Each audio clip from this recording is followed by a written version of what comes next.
The internet is from Alden in Hewitt, Texas. How can we apply pressure to Russia for humanitarian issues in an effective manner without starting another Cold War?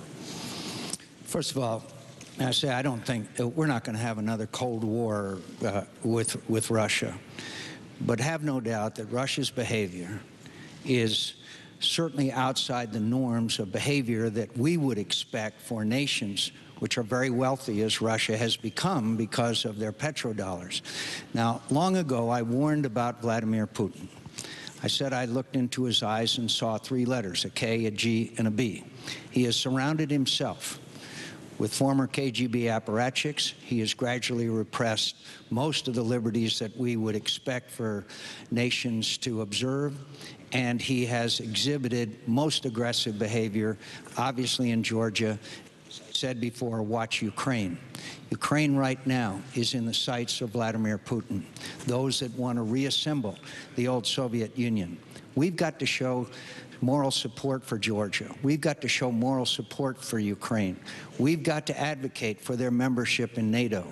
We have to make the Russians understand that there are penalties for this kind of behavior, this kind of naked aggression into Georgia, a tiny country and a tiny democracy.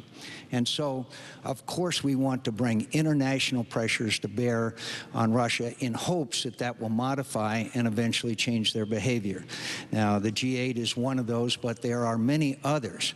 But the Russians must understand that these kinds of actions and activities are not acceptable, and hopefully we will use the leverage, economic, diplomatic, and others, united with our allies and friends in Europe who are equally disturbed as we are about their recent behavior. Senator Obama, it will not be a reignition of the Cold War, but Russia is a challenge. Senator Obama, we're winding down, so if we can keep track of the time.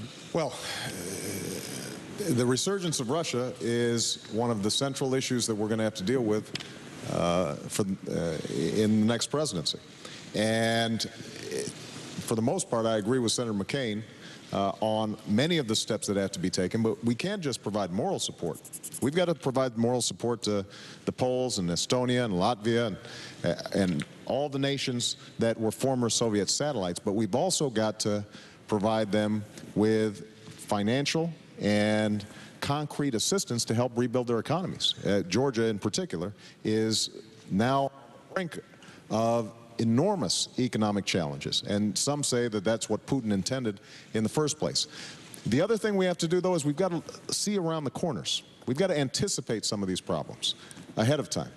You know, back in April, I put out a statement saying that the situation in Georgia was unsustainable because you had Russian peacekeepers in these territories that were under dispute.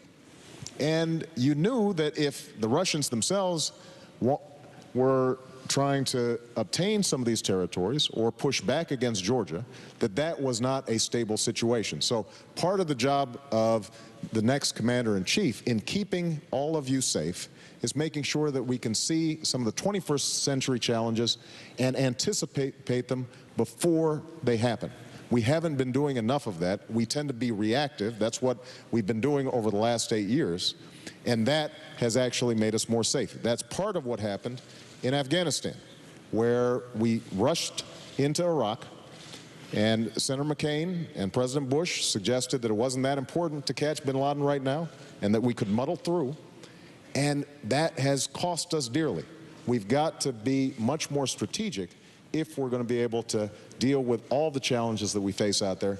And one last point I want to make about Russia: energy is going to be key in dealing with Russia. If we can reduce our energy consumption, that reduces the amount of petrodollars that they have to make mischief around the world. That will strengthen us and weaken them when it comes to issues like Georgia.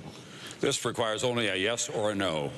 Ronald Reagan famously said that the Soviet Union was the evil empire. Do you think that Russia, under Vladimir Putin, is an evil empire?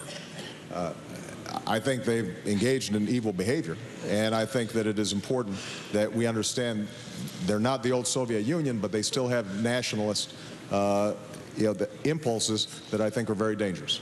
Senator McCain? Maybe. Maybe.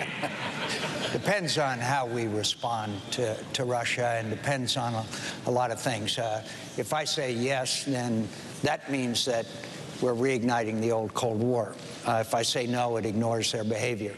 Obviously, energy is going to be a big, big factor. And Georgia and Ukraine are both major gateways of energy into Europe. And that's one of the reasons why it's in our interest. But the Russians, I think we can deal with them. But they got to understand that they're facing a very firm and determined United States of America that will defend our interests and that of other countries in the world.